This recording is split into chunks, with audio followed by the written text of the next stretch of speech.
Good morning, everyone. Welcome to week 1, lecture 2. In today's lecture, we are going to look at basic functions.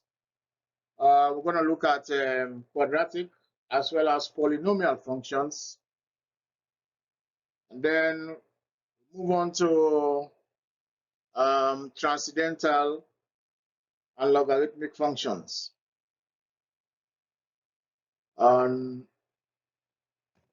Let's go ahead and get started for today's lecture. Basically, we want to know what a function is. A function is simply the relationship between two or more variables. You may have a linear function, which is just a relation between two variables, say x and y. X equals 2 plus y, or x equals a plus by. So we have two variables there, the x and the y variable. So that's a simple linear function. So we have quadratic functions, which is a polynomial of degree 2. We also have some curvilinear functions. So one example of a function is given as qd equals to f of pd. Now remember, q is a function of pd, that is, q is a function of the price. qd is the dependent variable and pd is the independent variable. What I'm saying here is that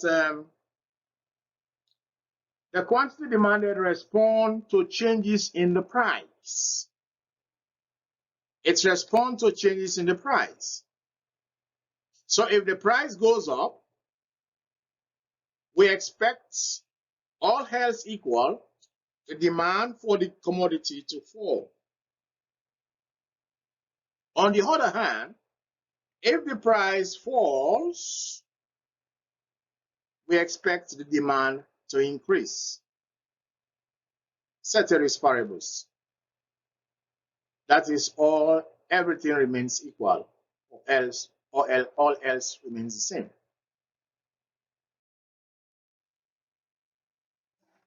There are basically two different types of functions that we are going to deal with. We have the algebraic function as well as the non-algebraic functions. So in most of our discussion in this Econ 301, we are going to look at both functions. So when we deal with consumer behavior, we deal with producer theory and game theory, we're going to be looking at these different types of functions. So the algebraic functions use mainly algebraic operations to construct those functions, whereas the non-algebraic functions use non-algebraic operations to construct those functions. One typical example of a non-algebraic function that we are going to take a look at is a transcendental function.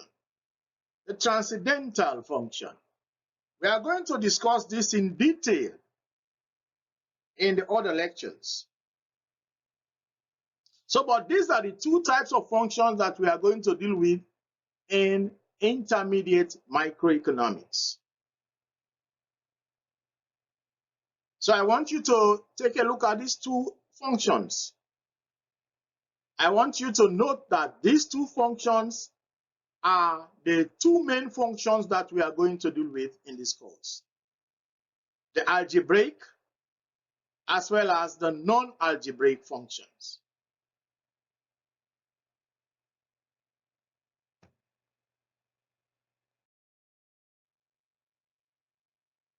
So the algebraic functions are divided into constant function, polynomial, as well as rational function.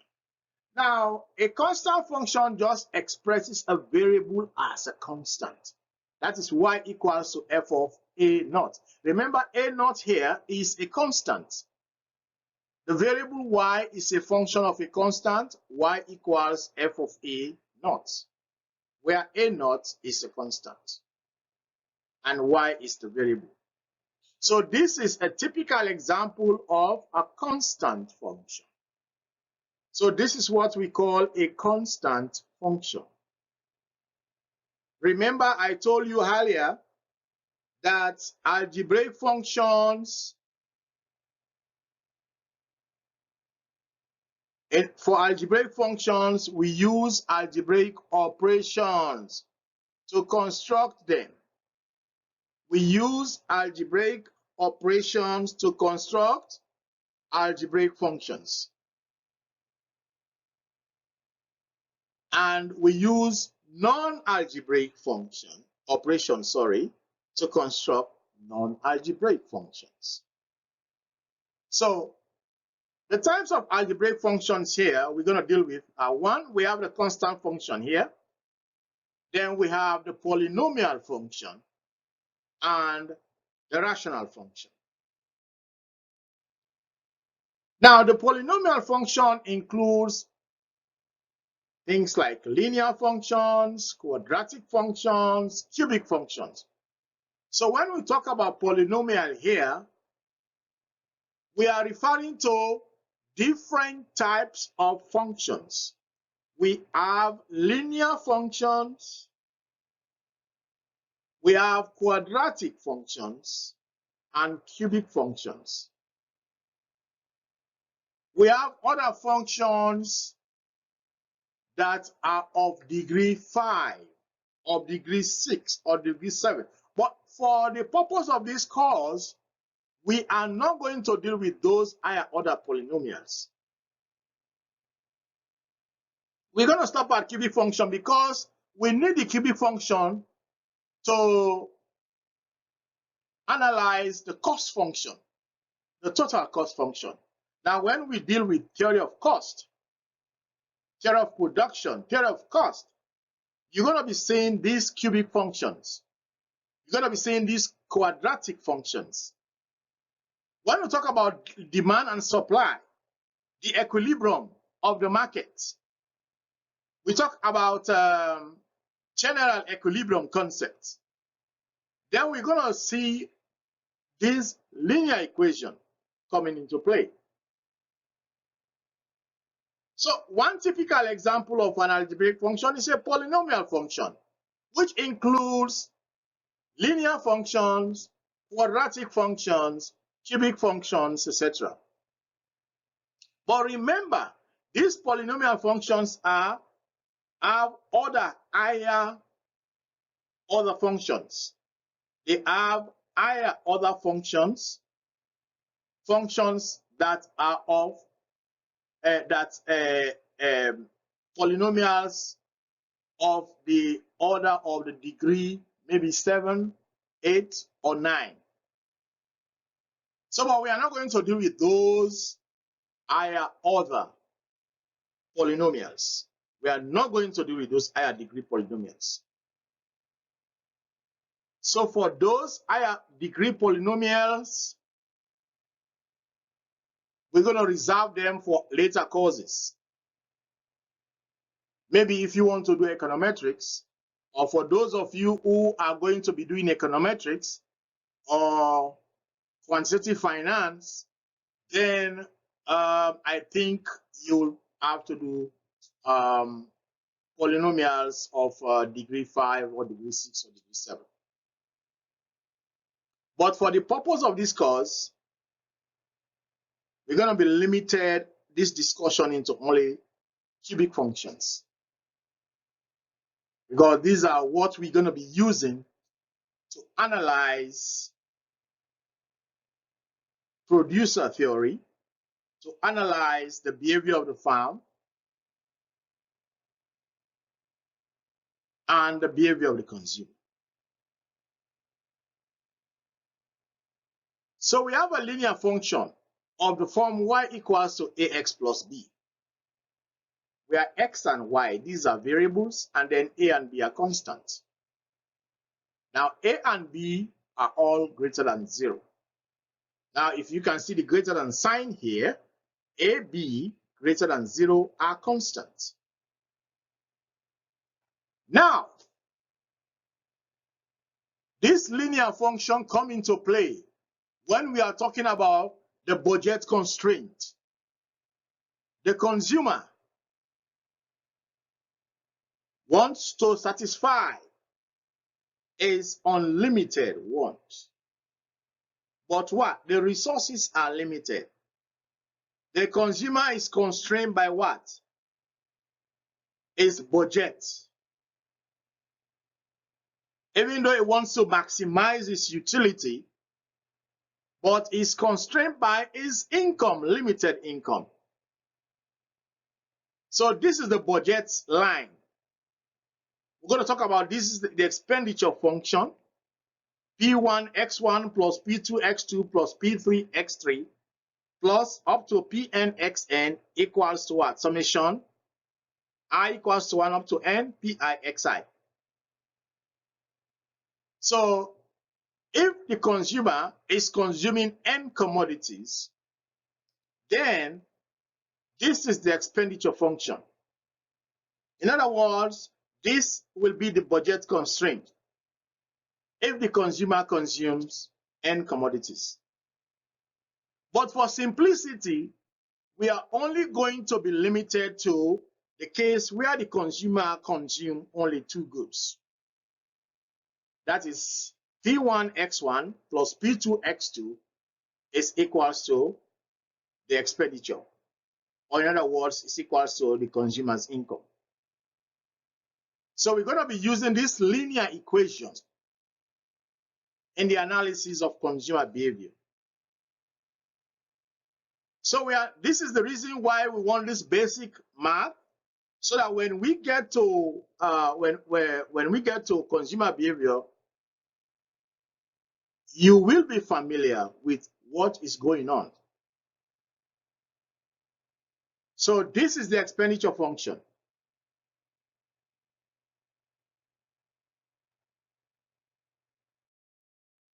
Now we have also the quadratic function, which is just a polynomial. It is a polynomial of degree 2. Now, if you can see here, y equals to a plus bx plus cx squared. Now, you see, the variable with the highest power here, the x variable with the highest power has a 2, right? So because it has a 2, the degree of this polynomial is 2. So a, b, and c are just constant. Now, let's look at one typical example, what we're talking about here. Now, this is a typical quadratic function in economics, the total cost function, equals to 200 plus 3q plus q squared, where the fixed cost is equals to 200, and then the variable cost equals to 3q plus q squared. Now, question to you guys, does anyone know what a fixed cost is? What is the fixed cost? When you are a producer, or maybe you are a businessman, you want to start a business, right? So you need to maybe have the machinery in place. You need to maybe construct a structure, build a structure, maybe where you're going to have your factory or what have you. You get this loan, use that money to construct those ones. Those ones are fixed. Those ones are part of your fixed cost. So when you start the production process, when you start the business, you start to producing, let's say you are producing pencils, or you are producing pens. When you start the production process, you're going to be using raw material to, you're going to also use labor. You're going to pay the workers, to operate the machines. You're going to also use raw materials to maybe produce a pen or pencils. So all those costs are under variable cost. So variable cost varies with output, whereas fixed cost does not vary with output. So things like the cost of building the factory, the cost of installing the machines, those ones are all under fixed cost. Now, when you start the production process, those costs do not vary with output. It is only the variable cost that varies with output. So that is why you see the fixed cost there is a constant value. It could be like $200 million or $200,000 or so. And then the variable cost here varies with output. Now it depends on how much pencils or how much pens you are going to produce. And that is the type amount of labor that you will need to produce that. That is the amount of resources, the raw materials that you will need to produce that X amount of product. So that is why the cost of maybe having the raw materials, the cost of labor, paying laborers, maybe for advertisement, all those ones come under variable cost. So that's why if you look at this total cost function, it is a quadratic function of degree 2. The q squared, q is raised to the power 2. The one with highest power there is 2. So the polynomial there is of degree 2. So the total cost function here is a typical quadratic function that we're going to be using, or that we're going to be discussing later on in this course. Now let's look at the cubic function here. When we say cubic here, it means the degree of that particular polynomial is 3. So y equals to a plus bx plus cx squared plus dx cubed, where a, b, c, and d are all constants. Now, a typical example of a cubic function is the cubic total cost function, which is represented as what? Tc in bracket q equals 10 plus 0.5q plus 2q squared plus 4q raised to the power 3. Now, remember the independent variable here, q, with the highest power is 3 here. So because this q has the highest power 3, so the degree of this polynomial is 3. So this is also a total cost function. But remember, 0.5q plus 2q squared plus 4q raised to the power 3, these represent the variable cost. The sum of 0.5q, 2q squared, and 4q cubed represent the variable cost of production. And then 10 is the fixed cost of production. That is the cost, the part of the total cost that does not vary with output. So I said that earlier, cost of having the factory built, or cost of putting up the machinery to carry out the production process, those costs are referred to as fixed costs.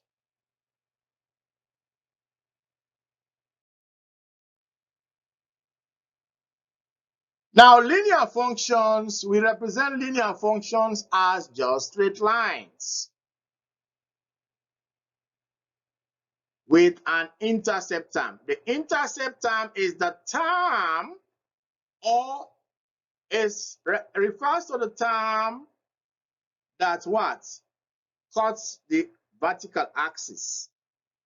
The point where the line cuts the vertical axis is known as the intercept. term. So where this red line crosses the vertical axis, remember there are two axes here, right? You have the vertical axis, which is the y, and then the horizontal axis, which is the x axis. But here, in economics, we always put the quantity on the horizontal axis, and then the cost on the vertical axis, right?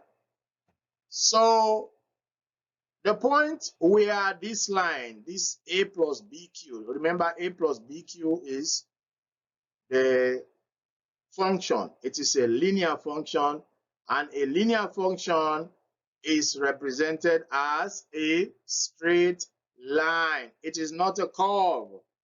It is not a curve like the quadratic function. It is not a curve like the cubic function. Now, all cubic functions as well as quadratic functions are all represented as curves. They are represented as curves. Whereas a linear function is represented as a straight line. So the point where this straight line cuts the vertical axis is the intercept. So the intercept here is A, and then we have the horizontal rise, which is delta Q. We have the vertical rise, which is delta C. Now, what is the slope of this line? The slope of this line is just the ratio of delta C, to delta Q. That is delta C over delta Q. So delta C over delta Q represents the slope of the line. In other words, it is called the gradient of the line. Again, it is referred to as the derivative when we're dealing with calculus. It is the derivative of this linear function. That is the CDQ. The CDQ is the same as delta C over delta Q, or is the same as what? C2 minus C1 over Q2 minus Q1. So the intercept term is the fixed cost we're talking about there. And then B is the slope of this cost function, this linear cost function. So I hope you all get this one. I hope this is well understood. Well understood. I hope you know now what is a linear function. A linear function is always a straight line. It is not a curve. It is not a curve. A quadratic function is represented as a curve. And it is a polynomial of degree 2. A cubic function is also a curve. It's a polynomial of degree 3. So all those two functions, the quadratic as well as the cubic, they are not represented as straight lines, but they are represented as curves. And then the linear function is represented as a straight line that cuts the vertical axis at an intercept. And the point where the line cuts the vertical axis is referred to as the intercept. So we need to know that. Let's move on. Now, this is a typical example of a quadratic function. It is a curve. Now we have this curve represented as what? A plus bx squared. Y equals to a plus bx squared. Now, We're going to see this one when we deal with the theory of cost, theory of production, when we deal with the diminishing marginal utility, diminishing return, etc. So we're going to be seeing all these curves. And now let's move on to the cubic function. The cubic functions can be represented in graphical form as curves with two bends. It has two bends here. If you can see, it has the point where the graph is rising and the point where the graph is also falling. Now, the graph started increasing at first, attains a maximum point, and then tapers off.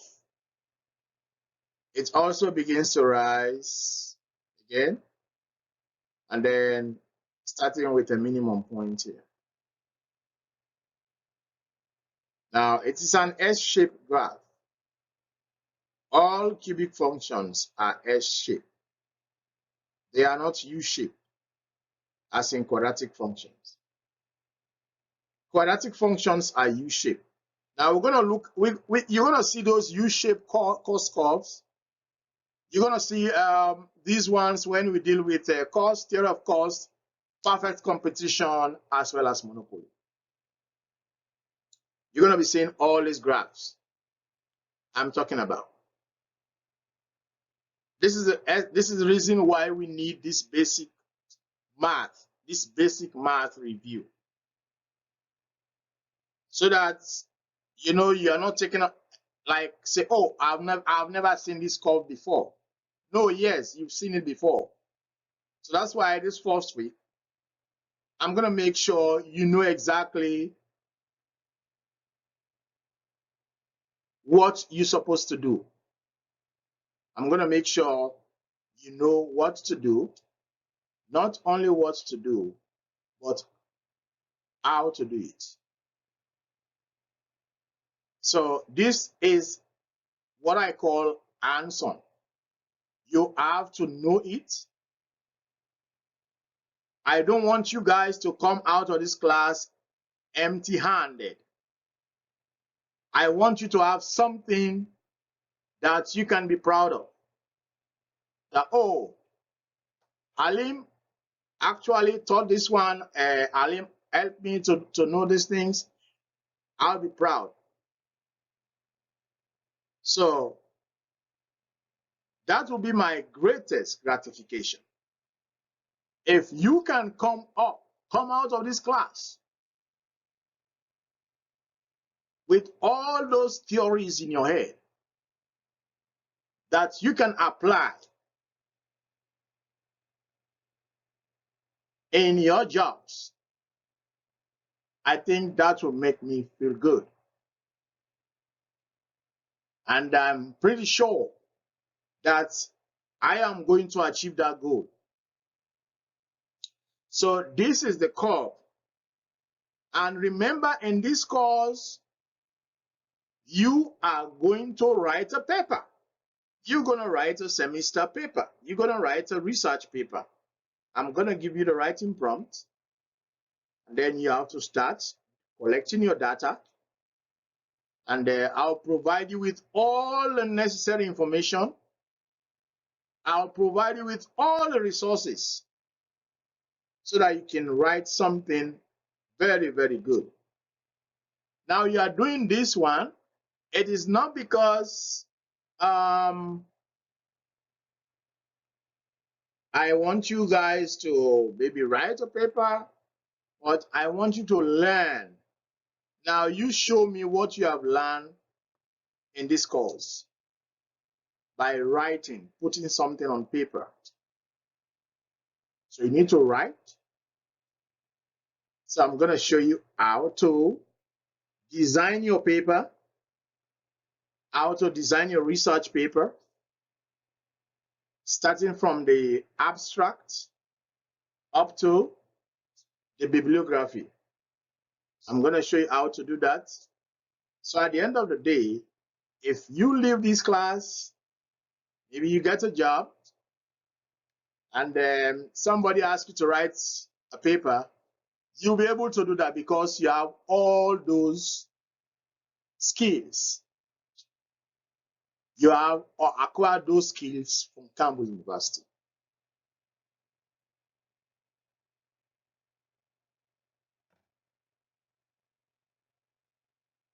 So I've done this for all the colleges that I've taught at Duke University, North Carolina State University, and now I'm doing it at Campbell.